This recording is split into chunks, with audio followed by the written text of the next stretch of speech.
এই বাঙালি মেয়ের চ্যানেলে সবাইকে জানাচ্ছি স্বাগতম। আর সাবস্ক্রাইব করে আমার পাশে থাকুন।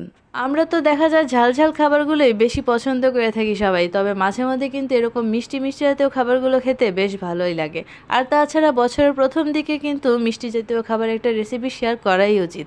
তাই ভাবলাম আপনাদের সাথে একটু মিষ্টি জাতীয় খাবারের কোনো একটা রেসিপি শেয়ার করি। আর আজ একটা মিষ্টি জাতীয় খাবার রেসিপি শেয়ার করতে এসে পড়লাম। আশা করছি আপনাদের কাছে খুব ভালো লাগবে। আর বন্ধুরা, ঘরে থাকা উপকরণ দিয়ে কিন্তু খুব সহজেই রেসিপিটি তৈরি করে নিতে পারেন। শুধু ঘরে থাকা উপকরণেই না, আর সহজেই না, কম সময়েও কিন্তু এই রেসিপিটা তৈরি করে নিতে পারেন। কত রকমের জিনিস আমরা দেখা যায় বাহির থেকে কিনে থাকি, তবে মাঝে মধ্যে যদি নিজেরাই এত সুন্দর করে কম সময়ে সুন্দর সুন্দর করে তৈরি করে নিতে পারি খাবারের জিনিস, তাহলে তার কোনো কথাই নেই। নিজের হাতে তৈরি করে খাওয়ার জিনিসটার আনন্দই এক আলাদা হয়ে থাকে আসলে। যাই হোক, যে যেখান থেকে ভিডিওটি দেখছেন বন্ধুরা, আপনাদের অনেক অনেক ধন্যবাদ জানাচ্ছি। আশা করছি নতুন বছরের এই মিষ্টি খাবার রেসিপি আপনাদের কাছে খুব ভালো লেগেছে। আর তার সাথে নতুন নতুন ভিডিও পেতে লাইক, কমেন্ট, শেয়ার, সাবস্ক্রাইব করে পাশে থাকার অনুরোধ রইল।